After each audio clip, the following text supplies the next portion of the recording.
அனைவருக்கும் இனிய மாலை வணக்கம்.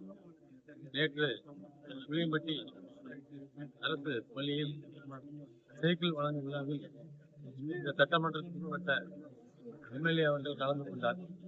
அந்த நிகழ்ச்சியில் அங்கு அரசு பள்ளியில் வேலை செய்யும் ஒரு ஆசிரியர்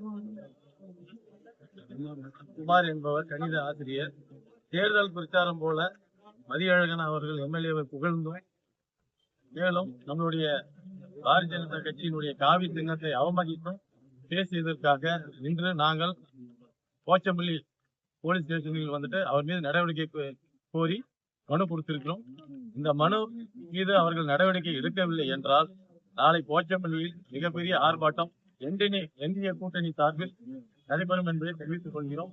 இன்று எங்களுடன் ஒன்றிய செயலாளர் அண்ணன் ஏடிஎம்கே திருமால் அவர்களும் நம்மளுடைய டிஎம்கே உடைய மாவட்ட செயலாளர் பழனிவேல் அவர்களும் உடன் இருக்கிறார்கள். இது மொத்த என்டிஏ கூட்டணியும் இணைந்து இந்த ஆர்ப்பாட்டத்தினை கையில் எடுத்திருக்கிறது. இதற்கு காவல்துறை உடனடியாக தலையிட்டு இந்த கல்வி துறையும் சேர்ந்து இந்த பணியாற்றி இருக்கக்கூடிய குமார் என்பவரை, ஆசிரியரை உடனடியாக தகுதி நீக்கம் செய்து நடவடிக்கை எடுக்கும் கேட்டுக் கொள்கிறோம். மேலும் இதற்கு உறுதுணையாக இருக்கக்கூடிய அந்த பள்ளியின் எச்எம் அவர்களும், இதில் கலந்து கொண்ட எம்எல்ஏ அவர்களும் அவர்களுடைய நிர்வாகிகளும் நடவடிக்கை எடுக்க வேண்டும் என்று மேலும் நாம் கேட்டுக்கொள்கிறோம். நன்றி, வணக்கம். நடவடிக்கை எடுக்காத நாங்கள் மிகப்பெரிய கண்டன ஆர்ப்பாட்டத்தை கையில் எடுத்திருக்கோம். இது பிஞ்சி மனத்துல வினை விதிக்கிற மாதிரியான ஒரு செயல். இன்னைக்கு நம்ம பிள்ளைகளை படிக்கிறதுக்காக தான் அமைச்சிருக்கிறோம். அரசியல் மேடைகளா பயன்படுத்திட்டு இருக்காங்க. ஏன்னா எங்க பொதுமக்களிடம் போய் அவங்க ஓட்டு கேட்க முடியாது. இப்ப அவங்களோட ட்ரெண்ட் எங்க போயிட்டாங்க, சின்ன சின்ன சிறார்கள் கிட்ட போயிருக்கிறாங்க. ஒரு சைக்கிளை கொடுத்துட்டு அங்க பேச வேண்டிய விஷயங்களா அது? அரசியல் செய்யணும்னா வெளியில செய்யுங்க. திறனி இருக்குதா, வெளியே வா. நீ செஞ்ச திட்டங்களை சொல்லிட்டு நீ வெளியே கேளு.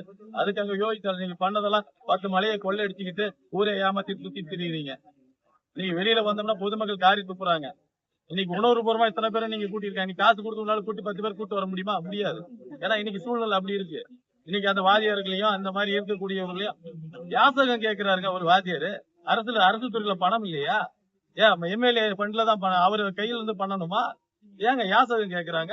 கவர்மெண்டோடைய பணம் பல லட்சம் கோடி இருக்குது. ஏன் பண்ணிட்டு போறதானே? அதிக பணம் இருந்தா அவர் வீட்டோட இருக்கட்டுங்க. அவர் ஏன் பொது வழியில அதை பெரிய இடத்துல காமிச்சிட்டு இருக்காரு? அவருடைய ஆதரவாளர்கள் அந்த பேசியக்கூடிய அந்த வாதியரும் அவருடைய அதிகமான்னு சொல்லிட்டு அவரு பிஏ அவங்க ரிலேஷன், இதெல்லாம் கொஞ்சம் உற்று நோக்கணும்னா உள்ள கிளற பயங்கரமா இருக்கும். ஏன்னா அவருடைய விஷயங்களே அப்படிதான். ஏற்கனவே அவர் மேல இருந்த விஷயங்களே ஒண்ணு இது வரைக்கும் எதுவும் தெரியல, ஆக்ஷன் எடுக்கல. அதுக்குள்ள ஒரு புதிய விஷயத்த பண்ணிருக்கிறாங்க. இந்த காவி சின்னத்தை அந்த அதை எடுக்கணும்னு சொல்ற அளவுக்கு என்ன வன்மத்தை தூண்டக்கூடிய விஷயம் என்ன? காவி சின்னத்துக்கு இவங்க மதசாயம் போத வேண்டியவர்கள் இவர்கள் யாரு அந்த அதிகாரம் கொடுத்தது? பாடம் எடுத்து சொல்லக்கூடிய விஷயம் இல்ல. 3 மாசத்துல இது எக்ஸாம்ஸ் வரும்போது பிள்ளைகளுக்கு பாடம் நடத்தணும் விஷயத்த கொண்டு போகாம இவங்க என்ன பண்ணிட்டு இருக்காங்க? சைக்கிள் கொடுக்குறேன், இந்த மாதிரி இலவசங்கள் கொடுக்குறேன், ஏதோ இவங்க வீட்டுல இருந்து கொடுக்குற மாதிரி. ஏன் இவ்வளவு நாள் என்ன இவ்வளவு நாள் கொடுத்துட்டு போலாம்ல? எலெக்ஷன் நெருங்குற டைம்ல தான் கொடுக்கணுமா இவங்களுக்கு? பொதுமக்கள் சிந்திச்சு பார்க்கலாம். 4 ஆண்டுல ஒண்ணும் பண்ண கிடையாது. இப்பதான் ரேஷனுக்கு காசு கொடுக்கறது, சைக்கிள் கொடுக்கறது, இது எல்லாமே இந்த வேலைகளை இப்பதான் செஞ்சுட்டு இருக்காங்க. தீயசக்தி திமுகன்றதை நிரூபிச்சுட்டு இருக்கிறாங்க. திரும்ப இந்த கபட நாடகம் எல்லாம் வரக்கூடிய காலங்கள்ல பொதுமக்கள் தெளிவாயிட்டாங்க. அதனால வெளியில இவங்களால பேச முடியாது.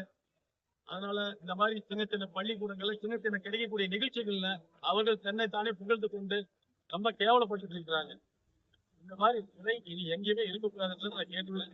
நாளைக்கு நடவடிக்கை எடுக்கவில்லை என்றால் மிகப்பெரிய ஆர்ப்பாட்டம் அதையும் மீறி நடக்கலைன்னா அடுத்த கட்டங்கள் என்டிஏ கூட்டணியை சேர்ந்து பெரிய அளவு முயற்சிகள். நன்றி.